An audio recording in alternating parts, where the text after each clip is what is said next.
አንተ ሞክያች መቼም ቢሆን አላምናችሁ። አሁን ውጣልኝ። ድጋሚ እዚህ ቤት ውስጥ እንዳትገባ እሺ?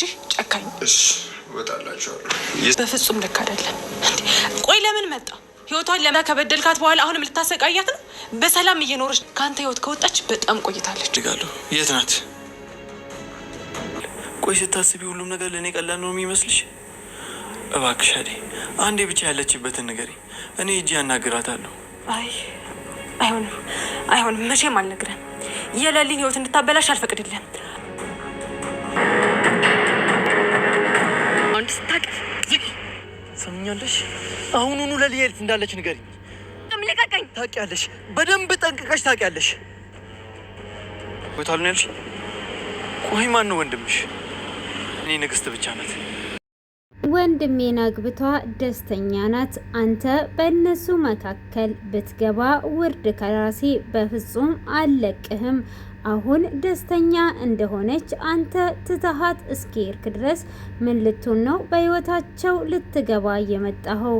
አሁን አንገትህን ደፍተህ እንደጠፋ ቀጥ ብለህ ከዚህ መሄድ እንጂ ያለብህ ወደዚህ ሰፈር እንዳትጠጋ። ወንድሜና በእሷ መካከል ብትገባ በፍጹም አልለቅህም ብላ ስትለውም እሱም በመጀመሪያ ፍቅርን እንቅ አድርጎ አሁኑኑ ልትነግሪኝ ግድ ይልሻል እያላት ነበር። ሆኖም እሷም አሁን የምነግር ነገር የለም፣ እሷ የራሷን ህይወት እየመራች ነው፣ ለምንስ ነው እንደዚህ አፍጥጠህ የምታየኝ በማለትም ስትጠይቀው አንተስ ከየት ነው የመጣኸው የለህም ብላ እንግዲህ ወደ ራሷ ተመልሷ ደስተኛ ሆና እየኖረች ባለችበት ምን ልትሆን ነው የመጣኸው እያለች እንግዲህ ፍቅር ስትናገረውም አሁን ቀጥ ብለሽ ያለችበትን ቦታ ካልነገርሽኝ ብሎም አንቋትም ነበር። ሆኖም እንግዲህ እሷም በፍጹም አልነግርህም፣ ህይወቷን እንድትበጠብጥ አልለቅም፣ እሷ የኔና የኔ ንግስት ናት፣ በፍጹም ማንንም ማግባት የለባትም፣ እኔም የእጄ አያት አለው፣ የምታፈቅረኝ እኔን ነው በማለትም እንግዲህ አደይ ጋም ሄዶ ነበረ። አደይም ሲመጣ ከየት መጣ እንዴት መጣ በል ከዚህ ቤት ቀጥ ብለህ ውጣ ብላ ብትለውም አንድ ጊዜ ብቻ አይኗን ሊያት ከዛን ይሄዳለው ብሎ ሲላትም አሁን እሷ የራሷን ህይወት እየመራች ደስተኛ ሆና ትዳር መስርታለች ብላ ትለዋለች። በዚህንም ሰዓት እጅግ በጣም ይደነግጣል። ይዝም እንዴት እንደዚህ ታደርጊያለች? በፍጹም እንደዚህ አታደርግም። አንተስ የት ነበርክ? ህይወቷን አበላሽተህ ከጎዳሃት በኋላ አሁን ደግሞ እሷ ደህና ሆና ባገገመችበት ምን ልትሆን ነው የመጣኸው? በማለትም እንግዲህ አደይም ብዙ ነገር ስትቆጣው ነበር።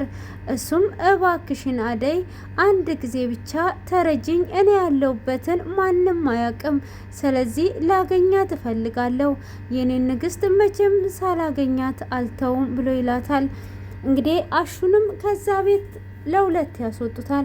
አንተ አስመሳይ ማላቅ እንዳይመስል ቀጥ በልና ውጣ ሲለው እሱም እንግዲህ ይመቻቹ በማለትም ይወጣና ለቅድስት ይደውልላታል። እሱም ከቤት እንዳባረረውና ሆኖም ግን ማስመሰሉን እንደሚቀጥልበት ከእግዚአብሔር በታች ብር የምናገኝበት እሱ ብቻ ነው፣ ስለዚህ የሱ ወዳጅ መስዬ አስመስላለሁ፣ ሌላ ነገር አማራጭ የለንም ብሎ ይላታል። እና አሁንስ የት ነው ያለችው? የት ነው ያለው ብሎ ሲልም ከአደይ ጋር እንዳባረሩት ይናገራል።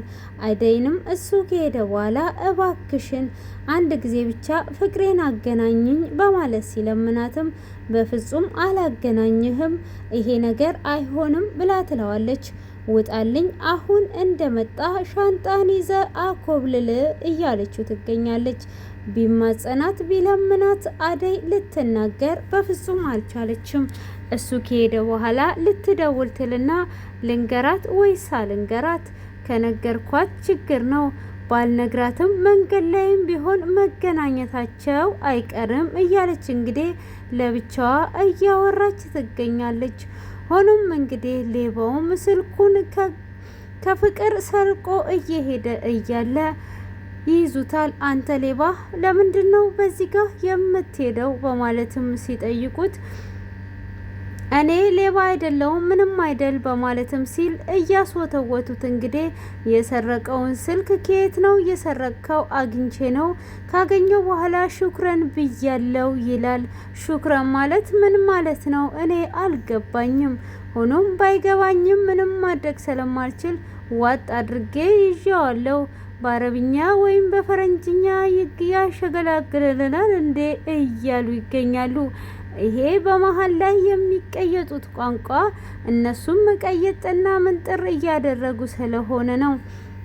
እንግዲህ ዶክተሩም ይደውል ለኢዝ ለዶክተሩ ሲደውልለት ዶክተሩም እጅግ በጣም ደስ ይለውና ያታማሚው ድኗል ይኸውና አሁን እንደውም ወደዚህ ጋብዣዋለሁ እያለ እጅግ ደስ ብሎታል። እንግዲህ ኢዝ ምን እያሳለፈ እንደሆነ ያልተረዱት ሁሉ እየወረዱበት ይገኛሉ። ሆኖም እንግዲህ እሱም በፍጹም ሳላገኛት አልተውም እያለ ሳለ አሹም እንዴት ሆንክ? አደይ አባረረች አይደል? እኔ ፍቅረኛ የት እንዳገባች አውቃለሁ። ስለዚህ ከእሷ ጋር አገናኝሃለሁ፣ እንደምትፈልገውም እስከ ቤቷ ድረስ እወስድሃለሁ። ግን በምላሹ ለእኔ ምን ታደርግልኛለህ ብሎ ይለዋል። እሱም የፈለግከውን ነገር አደርግልሃለሁ ብሎ ሲልም የፈለግኩትን ነገር የምታደርግልኝ ከሆነማ እንደዛ በጣም ጥሩ ነው ብሎ ይለዋል። እሱም አንተ ብቻ አገናኘኝ እንጂ ከልቤ ንግስት ጋር አገናኝ እንጂ ምንም ነገር አረግልሃለሁ ብሎ ሲልም እኔ አንገቴን ደፍቼ ነው የምፈልገው ለማንም እንዳትናገር በማለትም እንግዲህ ሊፈልግ ይስማማል። እሱም እንግዲህ በምላሹ ምንም ነገር ሊያደርግለት ቃል ገብቶለታል። ያገኛት የሆነ ወይስ እንዴት ይሆናል? እንግዲህ ከሱ ለየት እንዳለ ነበር ፍቅርን አግኝቶ ያንጠለጠላት። እንደ ኳስና እንደ ኳስ እያንጠለጠላት እያለ እንግዲህ እነኚህ ድሩዬዎቹ ከችሉበትና ምን አይነት ደፋርነ ሴት ልጅን እንዴት ነው እንደዚህ አንቀ የምትይዘው እያሉ እያማለሉ እጅ ሴትዮ አያችሁ እንዴት እንደምታማል። አሁን እዚህ ጠፍሯ ውስጥ ያለው እንዴት ነው እሱ እንደዚህ ነው ስታማልሉ በማል እንግዲህ እንደተለመደው ፈታ እያለን አደይ ድራማ በጣም የሚመች ድራማ ነው። እኔ ዛሬ ነው ያቀረብኩላችሁ፣ ከዚህም በኋላ አቀርብላችኋለሁ። ስማቸው ቢምታታብኝም አደይ ትመቸኛለች ማለት ነው። አደይ ማለት ሌላ ድራማ ላይ ደግሞ ህብስቴ ናት። እንግዲህ ዳግምም ደግሞ አለ ማለት ነው። ያው ሁሉም ነገር ደስ ይላል። አካሄዳቸው፣ ድምጻቸው ምናምን ተመችቶኛል። ቁመታቸውም ተመችቶኛል። ፍቅርም ተመችታኛለች። አደይን ተመችታኛለች። አደይ የቤት ሰራተኛ ተመችቷኛለች ማለት ነው። እነኛ ወጠጤ ዱርዬዎቹን ግን ዛሬ ነው ያየዋቸው እና ምንድን ነው ውዴ ሴና ቤተሰቦች ይዤላችሁ ቀርባለሁ። ይሄንን አደይ ድራማ በየጊዜው ማለት ነው ዘናና ፈታ እንላለን። እንግዲህ እንደታወቀው ማለት ነው ፍቅር ሁሉም ቦታ ነው እንግዲህ ፍቅር የሚይዛቸው እና ማን ነበረ ቅድም ላይ ጠራውላችሁ ስሙ አሁን ጠፋብኝ። እሱ ልጅ ይመቸኛል። በየትኛውም በሚሰራቸው ድራማዎች ይመቸኛል ድምፁ ማለት ነው። አፍንጫው ሾጠጥ ያለው ልጅ ቅድም የጠራሁት ማለት ነው። ነጭ ልብስ የለበሰው ከፊት በኩል አለና እስቲ የማይመቻችሁ ደግሞ ኮሜንት ላይ ጻፉ። ምርጥ ድራማዎች ሰርቷል ከዚህም በፊት። የድራማ ስም አልይዝም ታውቃላችሁ። አፍንጫቸውን መልካቸውን ብቻ ነው እንጂ የሚይዘው የድራማውን ድምፅ አልይዝም ማለት ነው። ምን አይነት ፈረስ ነኝ ግን እና ስታማልሉ እንደዚህ አማልሉ እያለች ነው እቺ የፈረንጅ ልጅ ማለት ነው። ከንፈሯና አበባው ቀይ አበባ እንግዲህ የፍቅር ነው። ለእናንተ ነው እየሰጠቻችሁ ያለቻችሁ። ራሴን አሞኛል ሰሞኑን እና ቆይ ዘና ላርጋችሁ እስቲ ከምዬ መዳብ ጋር ወራውትን ላምጣላችሁ። ይህ ሸበላ ደግሞ እዚህ ሰፈር ነው። እሱን የምታገቡ የአንገቱ ወርቅና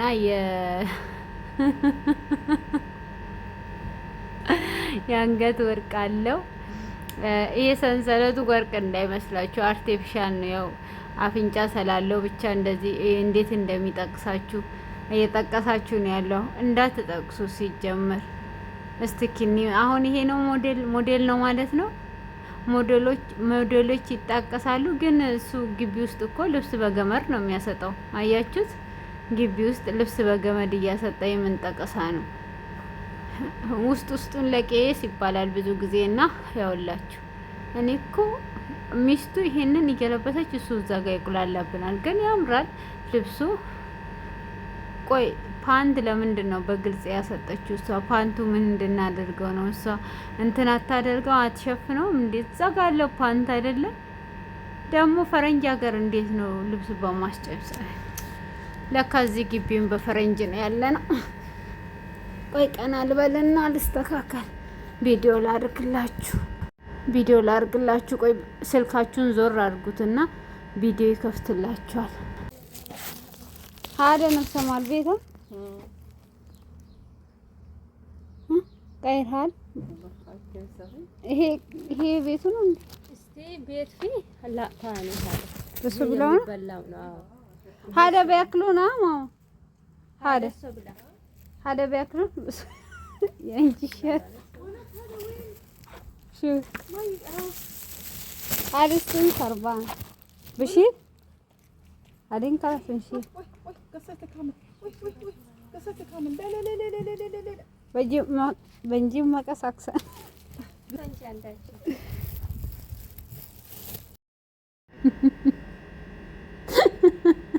ወይኔ እናቴ ሁለት ጅል በጎች ይዛ ሄዳ ሴት አበሳዋን አየች እኮ። ወይኔ እናቴ ምን እንደሆነ ታውቃላችሁ? ይሄ በሶ ቢላ ይመስላል፣ ግን በሶ ቢላ አይደለም። አትልም። እዚህ ቤት አንድ ጊዜ እኔ በሶ ቢላ ነው ብዬ ትዕግስት ጋር ተከራክረን ነበርና ትዕግስት ስላብሬው ነው መሰለኝ እንጂ ትዕግስት አይደለም። ሌሎቻችሁ ትዕግስት አይደላችሁ። ከዛ እዛ ገጠር ይዛን ሄዳ ማለት ነው። ቆይ በቆሎን ማመጣላችኋለሁ ማለት ገጠር ይዛን ሄዳ ማለት እያዞረችን የወንድሟንም ግቢ ያሳየችን፣ የእህትየዋንም የአባቷ በጣም ትልቅ ነው፣ የሌለ ነገር የለውም። ቆይ ያሳያችኋለሁ ማለት ነው። ከዛ የወንድሟ ደግሞ በጣም ያምራል። እሱ ዱባይ ሆኖ በሪሞት ነው በሩን የከፈተልን፣ እዛ ሆኖ ማለት ነው። ቴክኖሎጂው ተራርቋል እና በሩን ክፈት ልጁ የለም ስትለው እዛ ቤቱ ቁጭ ብሎ ከፈተው፣ ካሜራ ስላለው ማለት ነው። ከዛን እዛ ገባ፣ ፎቶ ተነሷለችን። ደክሞን ነበረ። ፎቶ እንትን ይመስላል፣ ድስት ይመስላል ፎቶችን ማለት ነው። ኤሌሲ ቢላ መስለናል። ከዛን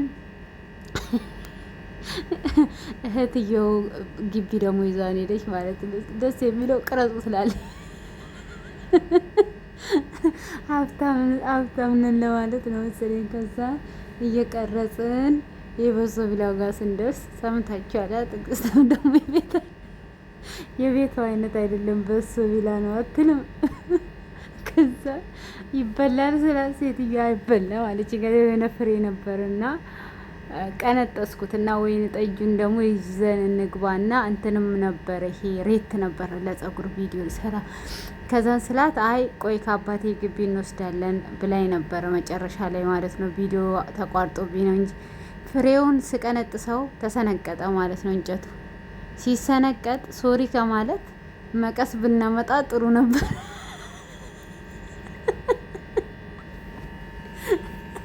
መቀስ ምን ከዛ ራሴ እዛ ቁጭ ብዬ ስስቅ ለካ ቪዲዮ ተቋርጧል ማለት ነው። ወይኔ እናቴ ፈታ ብለን የመጣነው ማለት ነው። እና እስቲ አሁን የዛን ጊዜ ሶሪ ብዬ ወይ እንዴት ነው የሚቀነጥሰው ብላትስ ሶሪ ግን ለምላታለሁ። ሱሪን የለበሱ ጊዜ እዛ ቀን ሲጀምር እና እንደዛ ተሽከርክረን ስቀን ከዛን እኔ በላለው ያገኘሁትን ነገር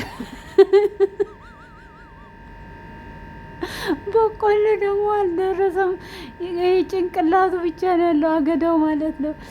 እና ይኸው በሳቅ ነው የሞተችው ማለት ነው። ከዛ እህትየው ቤት ውስጥ ገባን። እህትየው አንድ ሳምንት እዚህ ልትዝናና ትመጣለች፣ የምትፈልጉትን ውሰዱ አለች። ሲጀመር እዚህ ቤት ማስቤዛ አይኖርም እዛም የለ። ከዛን ያለውን ነገር እስካሁን ይዤ የመጣሁትን ሻይ አላፈላሁትም። ከዛም ሁል ጊዜ አምጪን አላልኳትም። አሁን እኮ አንድ ቀን ደግሜ ልውሰዳችሁ ብትል ይህን ስራዬን ትቼ እላለሁ። የእሷን ስራ አላስብም ሲጀመርና በጣም ነው የምትመቸው ሴትዮችን ለወሬ ማለት ነው። ወሬ ካወራችኋት ማለት ነው ጥፋት እንኳን ብታጠፉ ትረሳል። አሁን እኔ አንዳንዴ ኩሽና ሳልወለውል ድንገት ስትመጣብኝ ቶሎ በወሬ ነው ሚዛት።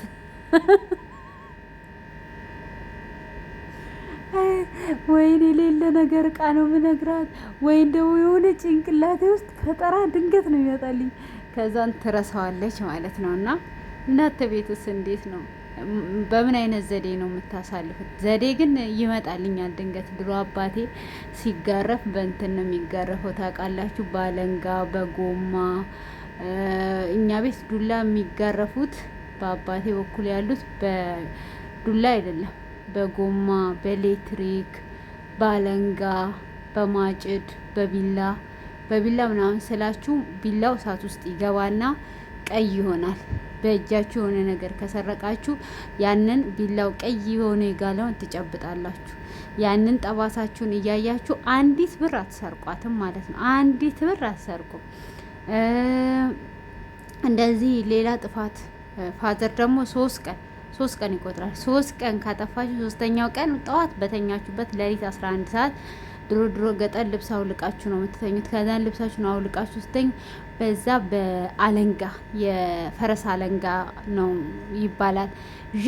ዠጥ ያረጋችኋል። እኔ የዛን ጊዜ አንዴ አልገረፈኝም አባቴ አክስቴ ግን የገረፈችኝ አገራረፍ እንደ ሰው ሳይሆን እንደ ሀሬ ነው። እንደ ሀሬ እንትን ያለችኝ የአባቴም እንደማርገ ታውቃላችሁ። 3 ቀን ስለሚቆጥር እህል አመጣና እህሉን አስጥቼ እኔ ደግሞ ሄጄ እንትኑ ጎተራ ስር ተኛለሁ። እሱ ዠመጥ ሲያደርገው እህል ነው ማለት ነው። ከዛ እንተለቲ ሀደራት ሸባሽ ሲል አገነት ይለያል እዛ እንትኑ ስራ አንኮራፋለሁ። ያለበለዚያ ደግሞ ልክ 3ኛው ቀን ማታ የሚያስቅ ነገር ፈጥሬ አስረስቸው ማጥፋቴን እተኛለሁ። ካለበለዚያ ደግሞ 3ኛው ቀን አያቴ ቤት ይጃላለሁ። ከዛ ምን አጥፍተሽ ነው መጣሽ ትለኛለች።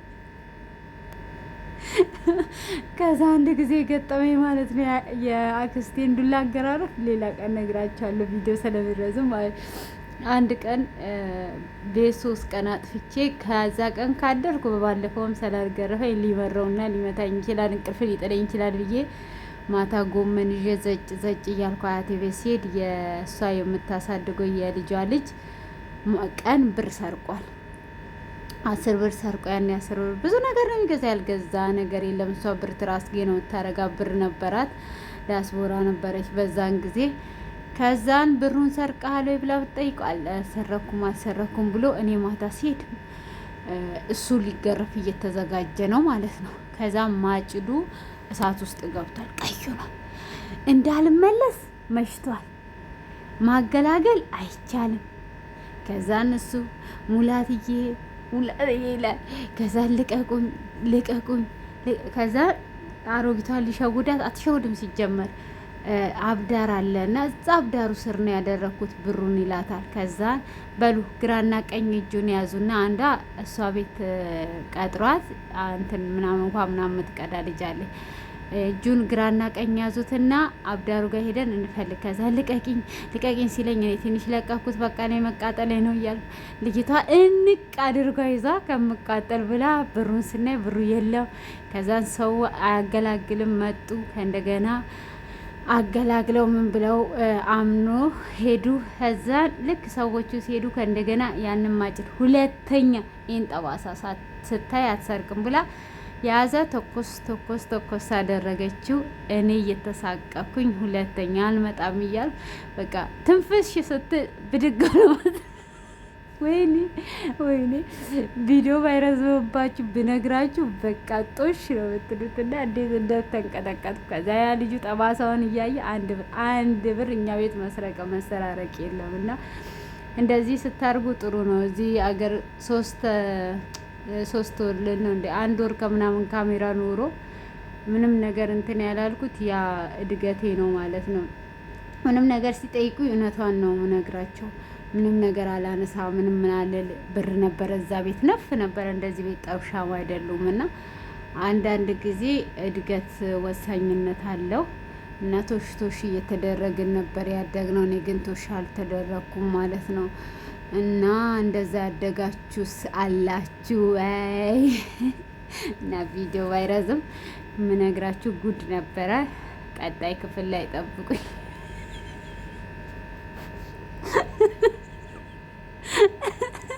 ወይኔ እናቴ ምን ልበላችሁ ታዲያ።